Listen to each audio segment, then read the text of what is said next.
Tinawag na mga buwaya ni dating Manila Mayor Isko Moreno ang dalawang congressman ng lungsod na sina Benny Abante at Joel Chua dahil inubos nito ang pondo ng Maynila sa korupsyon at sa pamimigay ng ayuda sa mga mamamayan nang sa ganon lagi silang mabango sa mga tao.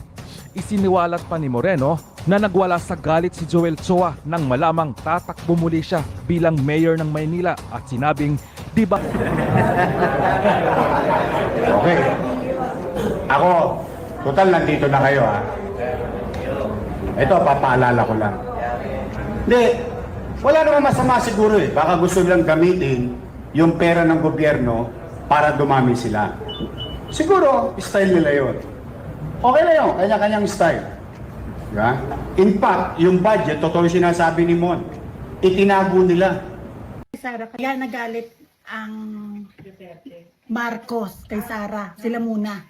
Si Marcos muna. Oo. Si ano? Romualdez. Romualdez. Kasi, nang nagkaroon ng budget ang DepEd na bilyon, kinakatkom nila kay Sara yung bilyon. Si Sara hindi pumayag. Na bakit nyo kukunin? Sila nga si Sardico at saka si Romualdez. Bilyon ata nakuha. Nung hindi siya pumayag, ang ginawa nila Sardico at saka ni Romualdez, nag-declare sila ng 10 billion, tapos kinuha nila yung 10. Sound check. Yes. Magandang araw muli sa inyo mga kasama. Andito na naman si Good sa nagbabalik. At kung hindi ka pa nakasubscribe sa ating channel, pa-subscribe na lang po at hit mo na rin yung bell para updated ka sa ating mga video. Salamat muna tayo. Pasalamat muna tayo. Umabot na po tayo ng 125,000. Maraming salamat po sa inyong walang sawang pagsubaybay at panonood sa ating YouTube channel. Maraming salamat. At ito, pasalamat din tayo ha. Kay Ma'am kay Ma'am Pabor. Kundi dahil sa pag-share niya, sinishare niya po yung video natin araw-araw. Ma'am, maraming salamat po kay Ma'am Filipina B. Pabor. Yan, salamat po ng marami. At syempre, shoutout kay Sir Benji ng Davao. Sa mga taga Davao po, magandang araw po sa inyong lahat. Davao, Luzon, Visayas, Mindanao. Good morning. At syempre doon sa mga OFW natin, saan man panig kayo ng bansa at mga immigrant, yung mga immigrant natin, mga kababayan. Kahit na minsan napupuyat po sila sa panonood sa atin, yan po, nakasuporta pa rin. At siyempre, yung mga tito-tita natin dyan, sa mga taga Maynila. Speaking of taga Maynila, nako po, ito. Ano pag-uusapan natin ngayon? Pero bago natin talakayin yan, isang like, isang share, all goods na po tayo dyan. Siyempre, kung hindi ka pa nakasubscribe, mag-subscribe ka na.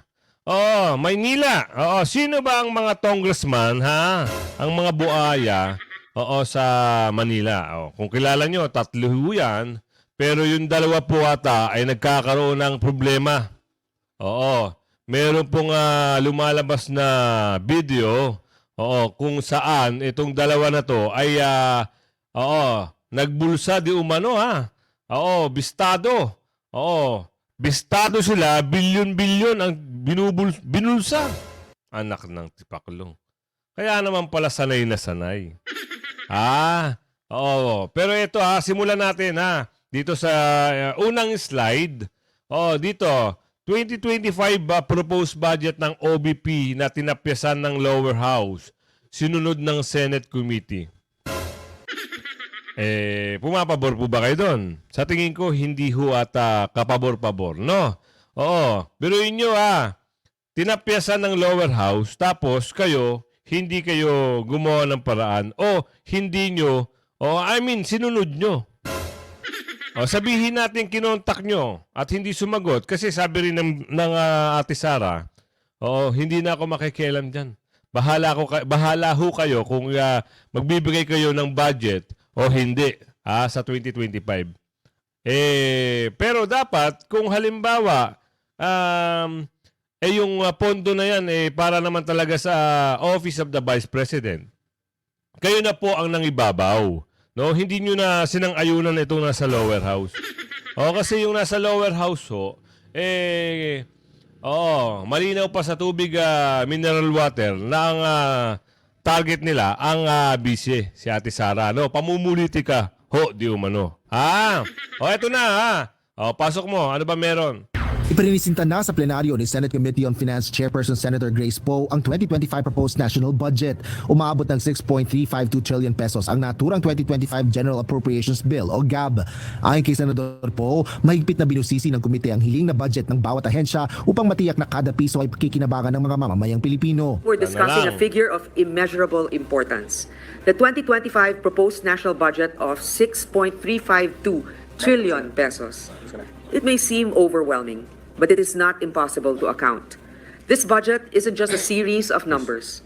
It's a blueprint of our priorities, the most important investment of our government, and the heartbeat of our nation's future.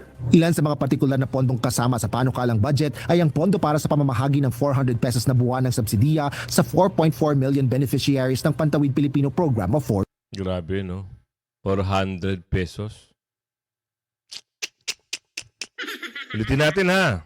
Ulitin natin. 400 pesos, isang buwan ito? O isang linggo? Yun po ba ang binibigay? Naku naman. Ulitin natin para maliwanagan ng ating kababayan na parang hindi ho maganda. Ay, baka nagkakamali lang ho ako ng pandinig. Ulitin natin. Ilan sa mga partikular na pondong kasama sa panukalang budget ay ang pondo para sa pamamahagi ng 400 pesos na buwan ng subsidiya sa 4.4 million beneficiaries ng Pantawid Pilipino Program o 4Ps. Grabe, no? Yan ho. 400 pesos kada buwan kumpara doon sa mga pondo na hindi natin nalalaman kung saan napupunta. Itong 400 pesos, kawawa po mga Pilipino rito. Hindi ho makatarungan yan. Sana ginawa nyo lang 2,000 eh. Para medyo laban-laban pa kahit papano yung kawawa natin mga kababayan. Tuloy. Ngunit hindi na nabanggit dito ang budget para sa ayuda sa Kapos ang Kita Program o AKAP na kinwestiyon ng Senado dahil hindi ito kabilang sa Senate Plenary Deliberation para sa 2024 budget. Sinunod naman ng Committee on Finance ang 7.33 million pesos na pondo na inaprubahan ng House of Representatives para sa Office of the Vice President o OVP. Ito ay matapos tapyasan ng mababa. Diba? Sinunod lang. Hindi naman nila, sige, wala kami pakialam kung ano yung pag-uusap nyo dyan. Basta ito ay pondo sa OVP. Bibigay namin to sa Office of the President. Pero wala na tayong magagawa. Sinunod na nila eh. Kahit nga si Ate Sara kung ibibigay nyo, ibibigay nyo. Kung hindi nyo ibibigay, okay na rin. Ganun kabait ang Ate Sara. Sige, tuloy. Abang kapulungan ng Kongreso ng nasa 1.3 billion pesos ang 2 bilyong pisong pondong orihinal na kahilingan ng OVP para sa 2025. Sa isang panayam, ipinaliwanag ni Senador Poe na ilang beses nilang sinubukang makipag-ugnayan sa OVP upang pakiusapan sa kanila na magsumite ng mga dokumentong magpapalinaw sa mga issue sa kanilang budget. Talaga Ngunit kaya? walaan Ang tanong, talaga kayang tinawagan, sinulatan para makapagpaliwanag? Bakit kailangan pa magpaliwanag? Kung ibibigay yung budget, di sana binigay na lang. Di ba? Narinig nyo? Ulitin natin. Bakit kailangan pa magpaliwanag? Kung halimbawa naman talagang, yun ay budget para sa OBP. Di ba? Sige. Play natin para medyo malinaw. Hindi tayo naggagawa. Tayo po ay nagre-reaction base sa video na papanood natin. Yan ang sabi ng mga kababayan natin. Di ba? Ipinaliwanag ni Senador Poe na ilang beses nilang sinubukang makipag-ugnayan sa OVP upang pakiusapan sa kanila na magsumite ng mga dokumentong magpapalinaw sa mga issue sa kanilang budget. Ngunit wala anyang sagot ang tanggapan ng ikalawang Pangulo. Ibig sabihin, doubt pa rin sila. Okay, fine. Ayan po ang kagustuhan nila. Wala po tayong magagawa dyan. So ano pa ba ang mga next issue? Ano po ba yung mga ugong-ugong? Meron pa rin mga ugong-ugong eh. Alam niyo po ba yung issue na kung saan itong driver umano? Hindi driver mamahaling sasakyan. Sabi doon sa isang interview, tinalakay yan sa isang palabas sa ano ba to? Ganang mamamayan. Ang sabi doon, di umano, ay 24 lang po ang mga ganyan sa Pilipinas. So, ang isa raw doon po ay nasa Senado, di umano. Hindi nila matukoy kung sino. Ngayon, may statement dito. Oo, ang nakakapagtaka, merong mga statement dito. Aba, grabe. Oo. Ibang klase naman ang lumalabas sa statement. Ayan ay nakakapagtaka. O, minsan, dapat tayo din maging mapanuri, ano? Kung ano yung binabalita. Kasi minsan, dahil sa malakas at makapangyarihan yung mga tao na ito, kahit ang tama ho ay nagiging mali.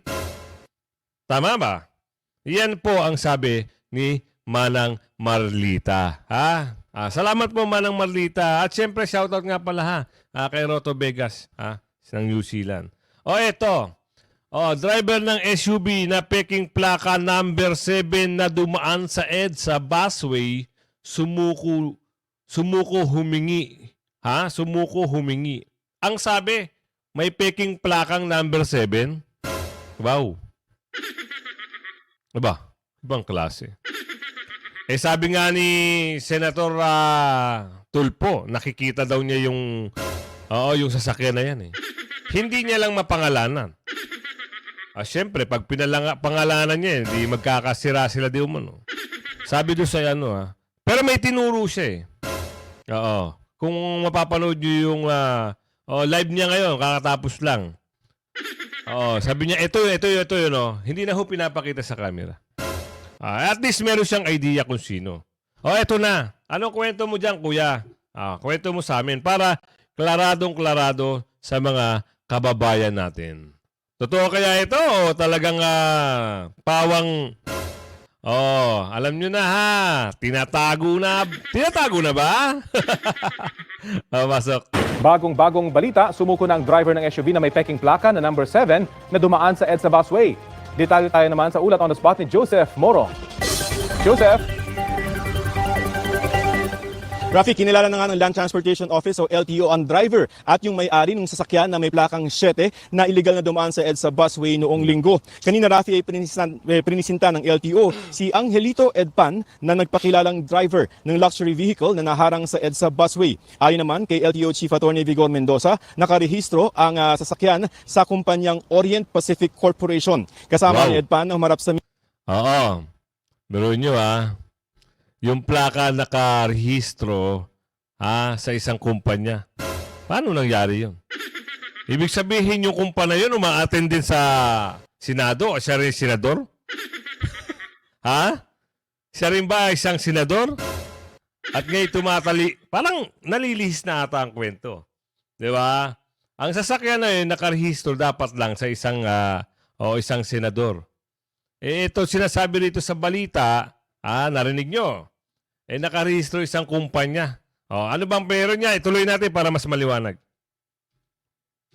Media ang abogado at direktor ng nasabing kumpanya. Hindi sumagot ang mga kinatawan ng kumpanya nang tanungin kung bakit sila may ginagamit na plakang 7 na ini-issue lamang ng LTO sa mga senador. Kwento naman ni Edpan, dumaan raw sila sa EDSA busway mula sa Parañaque, papunta sila ng Ortigas dahil masama raw ang kanyang tiyan. Pero hindi si Edpan ang nakita sa video ng DOTR SAIC kung hindi isa pa nilang kasamahan sa kumpanya. Ang lalaki namang nakuna na nasa passenger seat sa kanan ay isa umunong investor na inihahatid niya. Ayon kay Edpan, 4 sila sa loob ng sasakyan ng mga panahong nahuli sila sa EDSA busway. Tinanong ang kinatawan ng kumpanya kung sino ang may-ari ng kumpanya kung saan nakarehistro ang sasakyan pero tumanggi silang pangalanan nito at hanapin na lamang daw ang record sa Securities and Exchange Commission. Ayon naman kay Atty. Mendoza, hinahanap na nila ang record ng kumpanya sa SEC. Patong-patong, Rafi, na paglabag ang ipinataw kay Edpan na may multang umabot sa 9,000 pesos at tinikitan nga itong si Edpan sa harap ng mga media kanina. Pero ayon sa LTO, siya lamang yung may pananagutan at wala yung 3 niyang kasama sa sasakyan. Narito ang pahayag ni Ginoong Edpan. Sumasakit kasi yung tiyan ko, sir. Medyo napiling wala ko noon, sir. Kaya gusto kong, sir, sumubok na dumaan doon, sir. Maganda ang script nito, no? Naniniwala kayo? Magaling yung scriptwriter nito. Oo. Tsaka tignan nyo, tapos na ang issue. Alam nyo bakit? Oo. Natikitan at nagbayad ng 9,000 pesos. Okay na. Diba? Pero, doon natin masasabi na ganun kahina. Yung batas at pangil. Tama. Kung sa ibang bansa ho yan, hindi ganyan. Oo. Demerit, sabi natin yung mga ganong case, magde-demerit ka ng 50% of 100%. 100% yung ano mo, lisensya. Sabi natin 100% ha. So nagkaroon ka ng violation. Ang violation na ginawa niya, sabi natin 50%. So, pag nahuli ka ha, natapyasan uli yung 50% mo na natitira, halimbawa, natapyasan uli ng 20, 70 na yung demerit mo. O meron ka ng 30%. O may violation ka ulit, wala ka na ngayon, wala na yung 100% mo. Ang mangyayari ngayon, kumpiskado ngayon. Yung lisensya mo within 2 years. Yung iba, hindi ko alam kung ano, kasi dun sa napanaginipan kong bansa, ganun eh. Pag nagkaroon ka ng violation na naubos yung ano mo, yung lahat puro violation na nagkapatong-patong na, 2 years po yung yung kumpiskado lisensya mo. After 2 years, makukuha mo naman yun. Kaso, magsasuffer ka ho na hindi ka makakapag-drive. Dito sa Pilipinas, okay lang naman na wala kang lisensya. Oo. Tsaka pangit ang sistema rito in terms of mga ganyan. Doon, nagkamali ka, nakuha na ka ng camera, CCTV camera. Hindi ka makakapag-deny. Yung plaka ng sasakyan mo, kung sino nakaregister doon, yun po ang malaging mananagot.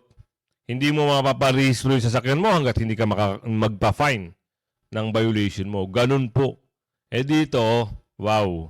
Tuloy natin. Ano bang magandang... sino kaya director nito? Magaling eh. No, nakapagbayad ng 9,000 at konting pa-interview. Tapos ang kaso. Ganun lang kasimple. Tuloy. Naghumingi rin ng paumanhin itong si EDPAN sa publiko. Yun naman sa LTO ay mag-i-issue pa rin ng show cause order sa kumpanya. Iginit ng LTO na hindi sila ang gumawa o nag-manufacture ng plaka at hindi rin sila nag-issue ng plakang 7 na ginamit ni na EDPAN. Rafi? Dalawang issue yun, Joseph. Una muna dun sa driver. Natanong ba siya kung sinubukan niyang kausapin yung mga enforcers dahil meron siyang emergency? Yun ang kanyang rason. Sinubukan ba niyang kausapin ng mga ito para siya makalusot? Hindi na niya sinabi yun sa press conference kanina at yung tinanong siya kanina, may intention ba siya na sagasaan yung mga traffic enforcer kasi nakikita ng mabantay yung kanyang sasakyan. Wala naman daw siyang ganung intention, Rafi. Pero yun yung kanyang dahilan kanina na sumasakit yung kanyang tiyan kaya nagmamadali sila na magbiyahe at duman sila doon sa EDSA busway, Rafi. Yun na nga, kung talagang lihitimong masakit yung kanyang tiyan, ang tendency dyan, ikakausapin mo yung enforcer, hindi ba? Para makalusot ka. Pangalawa naman yung peking plaka. Walang pananagutan yung kumpanya. Pero paano yung peking plaka? Meron ba silang sagutin doon? Okay, doon sa peking plaka, sa liability, meron na yung driver, sa 9,000 yan. Yung sa kumpanya, pag-aaralan pa yan ng LTO, investigahan yan. Kaya magkakaroon pa rin tayo ng show cause order. So right now, ang liability attaches to the driver muna, pero hindi yan nagpe-preclude na maaring may pananagutan yung kumpanya. Kasi nga, according to the LTO, peke yan. At bakit merong hawak na ganito yung kumpanya? Pero hindi naman sinasagot ng kumpanya kung bakit sila meron nun at kung standard ba nila na practice. Kasi naghahatid daw sila palagi ng mga VIP nila mga investor. Ang tanong na lamang ay alam ba nila meron silang 7 na plaka sa kanilang fleet, Rafi? Ayun na nga, hindi na pananagutan ng driver doon kundi yung may-ari mismo ng sasakyan. Maraming salamat. So yan ganito lang yan kasimple. Magaling po yung director, yung producer ng pelikula na yan. Tapos na po. Di ba? Tapos na po ang boxing. Eto. Ano ba meron dito? May kwento si Aling dito eh. Oo. Nagkabistuhan. Mamaya, wait ka lang. Easy ka lang ate. Easy lang. Ano ba nga meron dito? Bakit nagkakaroon ng gantong Alam na alam nito kung ano ang punot bulo. Kung bakit ngayon nagkakaroon ng samut-saring batikos si Ate Sara. Ang punot dulo pala na ito, kayo na ho ang manood ng video, tapusin nyo. Huwag nyong bibitawan. Pag nalaman nyo na medyo, grabe pala talagang ito yung panggigipit kung sino yung nanggigipit, mag-comment kayo sa comment section para maganda yung algorithm ng ating channel at sama-sama pa rin tayo dito araw-araw meron tayong upload. Eto na. Ate, kwento mo sa amin kung ano ba talaga yung nangyari. Ano ang umpisa nito? Sige, pasok mo. Sara, kaya nagalit ang Duterte. Marcos kay Sara. Sila muna. Si Marcos muna. Oo. Si ano, Romualdez. Romualdez. Kasi, nang nagkaroon ng budget ang DepEd na bilyon, kinakatkong nila kay Sara yung bilyon. Si Sara hindi pumayag.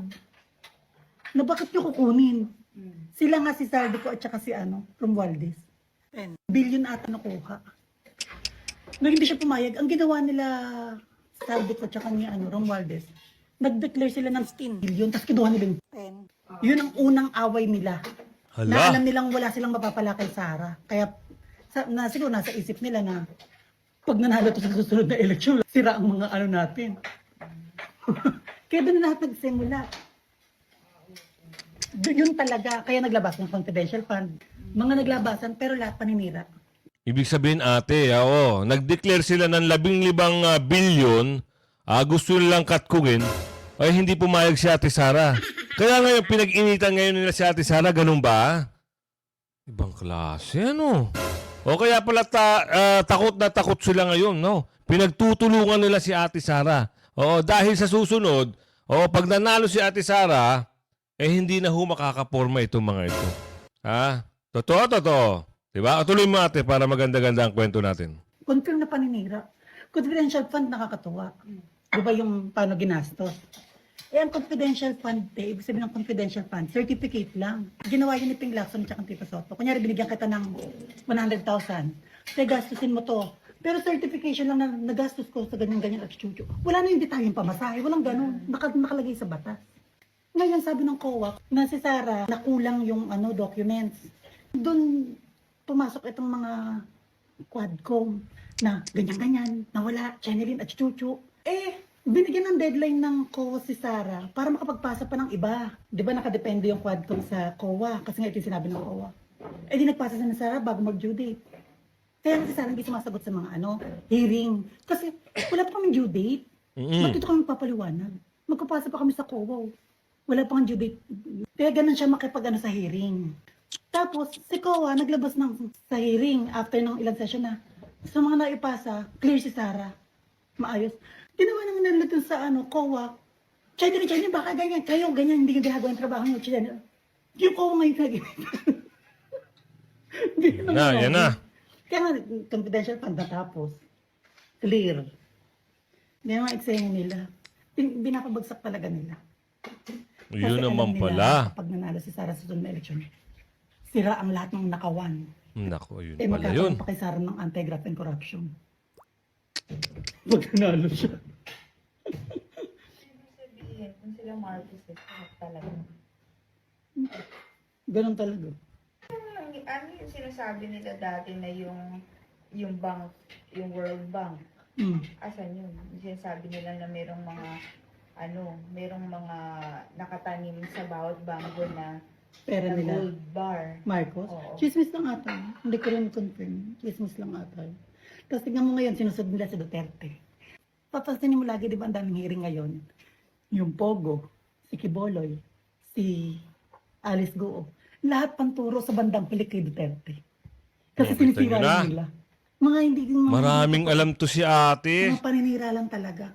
Oo. Wala silang hearing ngayon na abot pa dyan na labas si Duterte. Lahat puro Duterte, puro. Obvious ang eksena. Yan Diba? sa ba ngayon sa war on drugs ngayon? Ang hearing. Nagsalita ng ICC, yung international. Hindi nila papasokan yung war on drugs ni Duterte. Nagpetition ulit Trillanes, ayaw tumigil. Yan, sure, panalo talaga si Sara sa election. Yan na ha. Yan ang gusto nating marinig. Narinig nyo. Sigurado na po. Wala na hong makakapagpigil. Wala na hong makakaawat. Oo. Eto nga nangyari, sabi ng isang kaibigan natin, no? Oo, sabi niya, Kuya Goods, napapansin ko habang sinisiraan nila ang mga Duterte, lalo naman namamayagpag ang mga Duterte. Yan po ang sabi.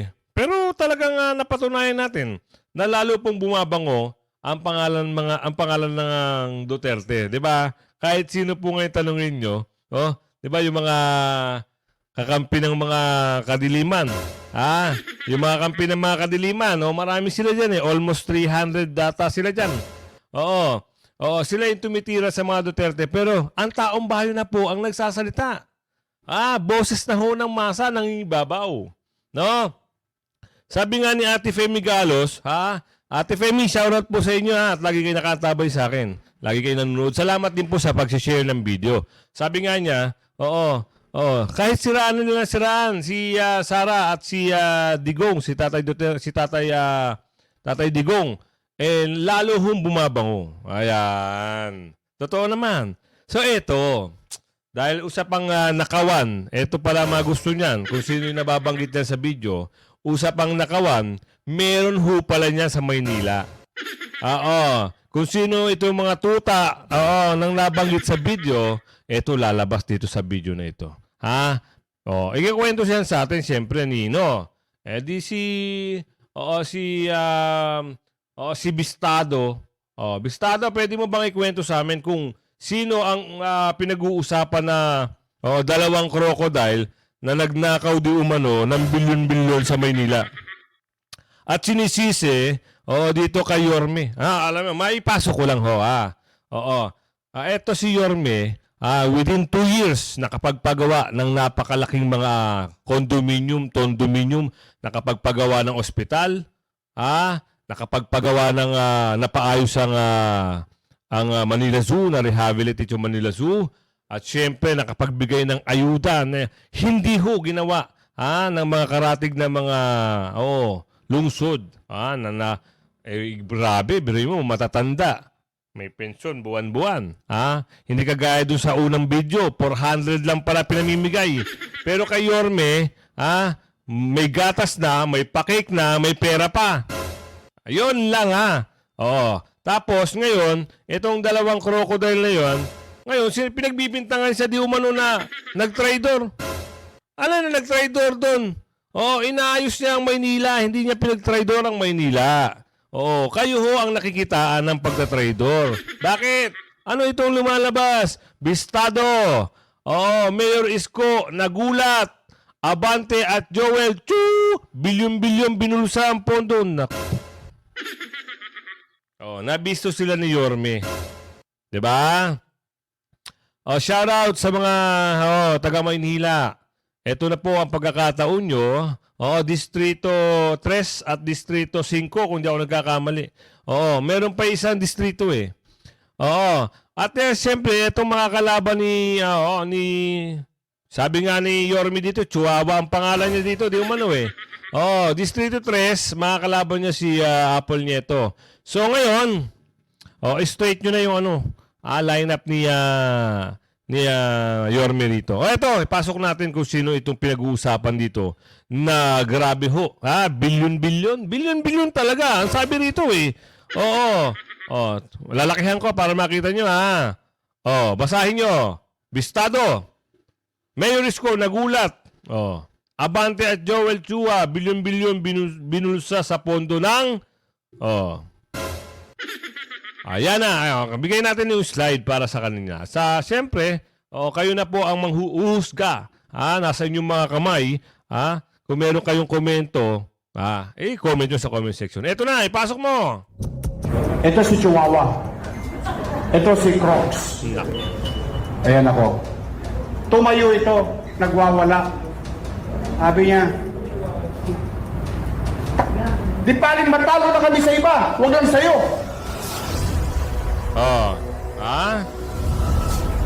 Ito ang kwento.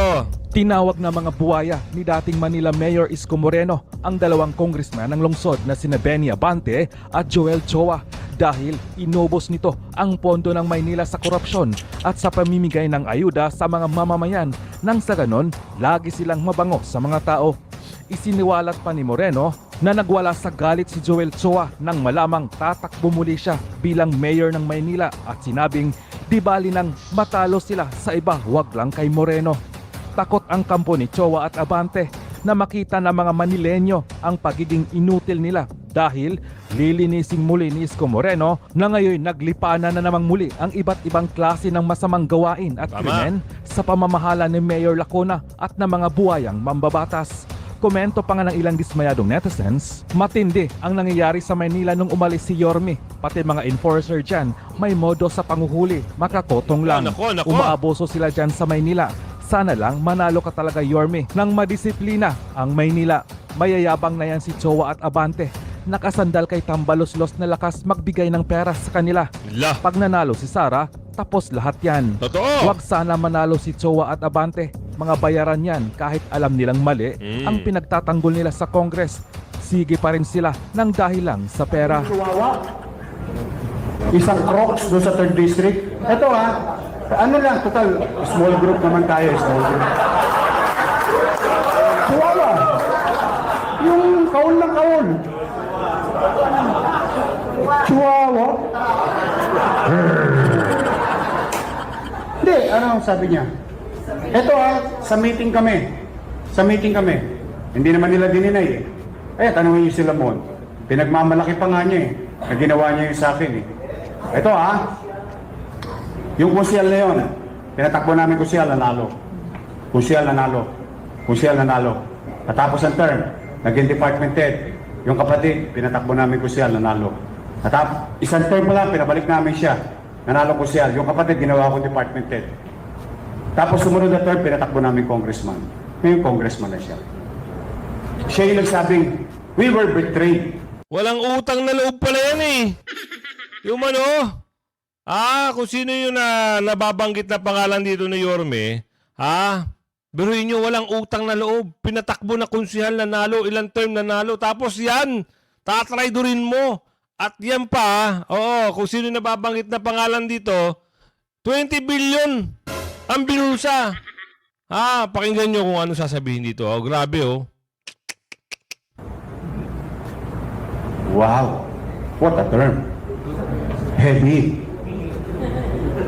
Gusto niyo malaman anong ginawa sa akin? Saksi ang Diyos. Nagmi-meeting kami. Kasi nagkaroon ng clamor, may isang video nasa kondo ko, pumunta lang naman ako doon sa sunog eh. Naawa lang naman ako. District 2 hindi District 1. Pinata ko lang. Nagsigawan yung utaw. Bumalik ka na. Bumalik ka na. Bigla ko naalala ng mga to. For 4 months, hindi ako naalala ng mga yan. Okay lang. May trabaho naman ako sa tahanang pinasara.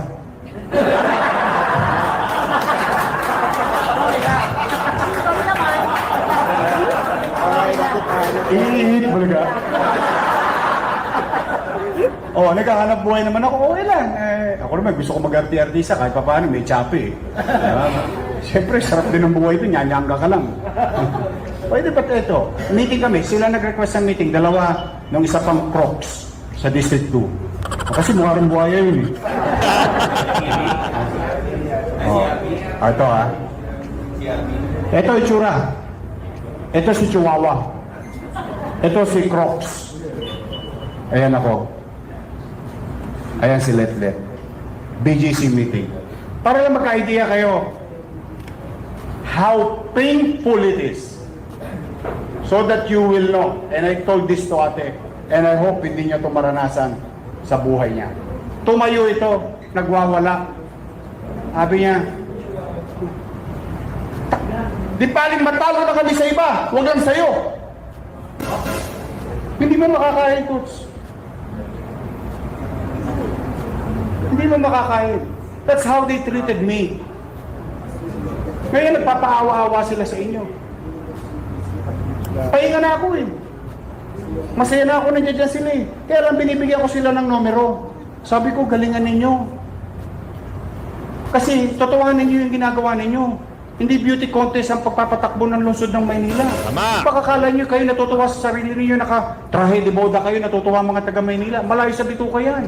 Sinasabihan ko, pinapakaralan ko. Bakit? Mga kinakapatid ko yun eh. Sila itong mga nakadikit eh, malapit sila sa kusina. Dinuro-duro ako. At tigas ng ulo mo! Grabe ka pala, Chihuahua. Then I betrayed them. Pero inarba ako. Dinuruduro mo si Yorme.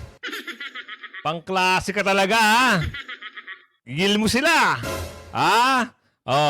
Distrito 3, kamay nilaan.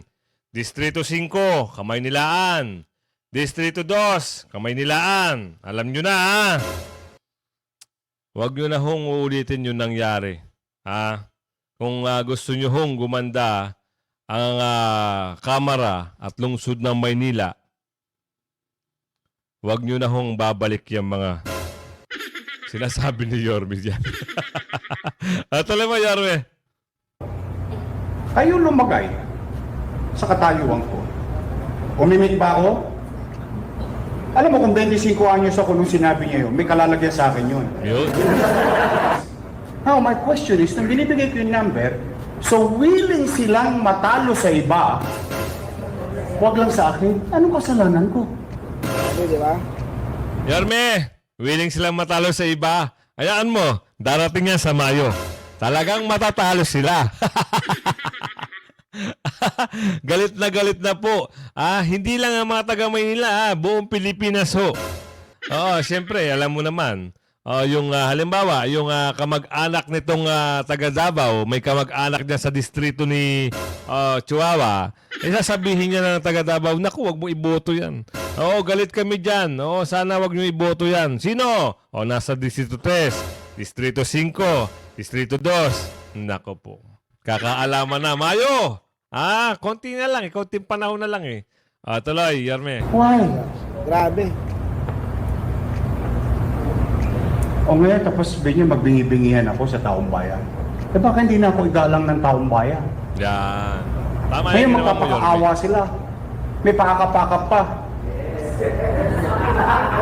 Totoo, naakap nga kayo eh. Pinakakandong pa kayo rito eh. Hindi, totoo. Ako naman, ano lang eh, kayo na magsiyasat sa mga nangyayaring ito. Pero for so many years, hindi nga kayo makapasok dun eh. Sa totoo lang, hirap na hirap kayo. Generally, not everyone, but generally. O now, ano mararamdaman ninyo? Ilalagaan mo. Kung duro-duruin ka, para kang hindi kumain sa isang hapag. Ngayon magsisinungaling? Betray. Who were betrayed? Yan. Pampahinga na ako, namamasyal na lang ako sa mundo. Hindi niyo ba napansin? Nagbabayad na lang ako ng utang ko sa pamilya ko. For so many years, lumaki mga anak ko, hindi ako halos nakilala. Nakikita lang ako pagpapasok na sa eskwela, tulog pa ako. For 3 months, pandemic, ni isang araw, hindi ko inuwi ng pamilya ko. Dahil kayong pamilya ko, nag-aalala ko kung may makakain ba kayong lahat. Yung 2 milyong Manilay.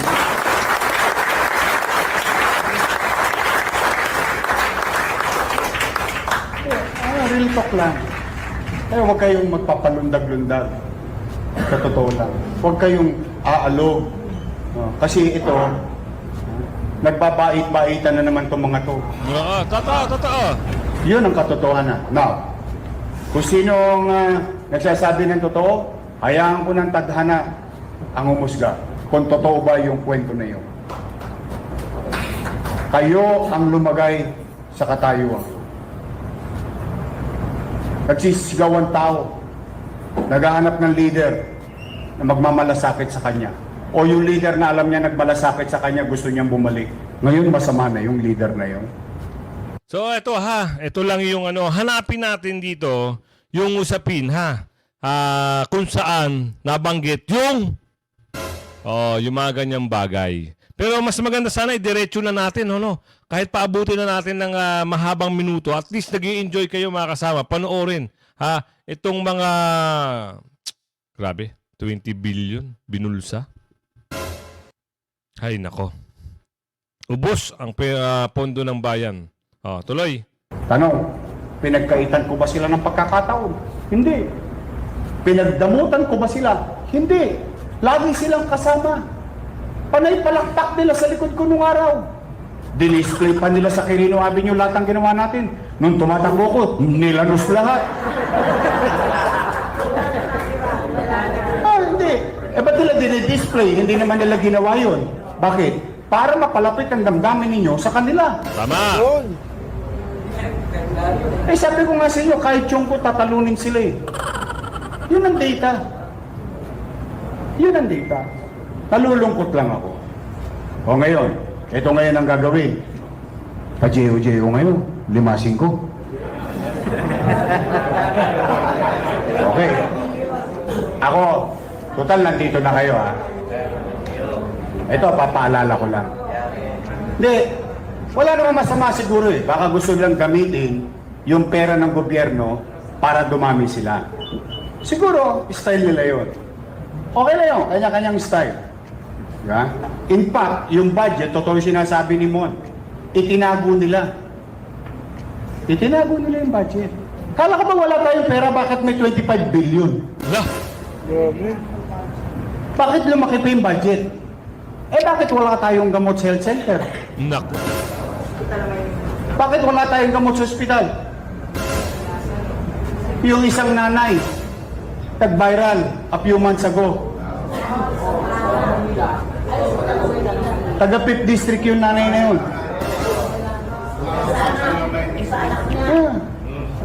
Ni hipo, hindi hinipo yung anak. Ngayon, wala lahat ng ito, delay, and so on and so forth. May forfeiture pa. O ngayon, ipapangako nila, gagawin na raw nila 1,000. Wow! O, pero ito Gio, good luck sa inyo Pero bilang hindi na kayo iba sa akin, ipagpapaalala ko lang, pera ng taong bayan niya. May post-audit. May post-audit. Basta pare-pareho tayong takot doon sa 3 letra na yun. May post-audit. Anong ibig sabihin? Malamang sa hindi, bibigyan ka, uy, may offer 3 JO. Uy, 5 JO. Lahat ng JO ngayon, kaliwat kanan ang offer. Okay. Siyempre, hindi mo naman ipapangalan sa'yo. Yun. Hindi ka naman ganun ka... alam mo naman kalakaran. Oh. Pinangalan mo sa kay Juan de la Cruz. Ang tanong, nung kinolekta ni Juan de la Cruz, picture siya. Kanino mapupunta yung malaking portion? Kung kanino man. Tanong, in-audit. In-audit. Ba't sa tingin hindi i-audit yun? Nag-random. Tinanong si Pedro. Pedro, ikay Gio, ano ginawa mo ng Gio? Ay, wala ako.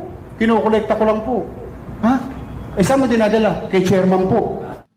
Nako, yun na. Naglabasan na kung ano yung mga pinagbubulsa, tinago ang pera, ang pondo ng gobyerno ng Maynila. Nako, eto mismong si Yorme na ang umamin dito. Kaya nga sabi ko sa inyo, magla-like kayo, mag-share kayo ng video natin para naman malaman ito ng mga kamag-anak nyo sa ibang bansa. Ila-like ang video, i-share, at kung hindi ka pa nakasubscribe, mag-subscribe ka na. Huwag ka magpapalit sa mga bali-balita. O eto na, hanggang sa muli. Bukas ng umaga, meron po tayong upload. Pag hindi nagno-notif sa inyo yung ating video, kalkalin nyo lang si YouTube. Salamat po dun sa mga nagsishare, sa mga tita, tito, sa mga kaibigan natin, at sa mga subscribers natin na hindi nagko-comment at nasa gedli-gedli lang. Salamat po ng marami sa inyo. Hanggang sa muli. Bye-bye!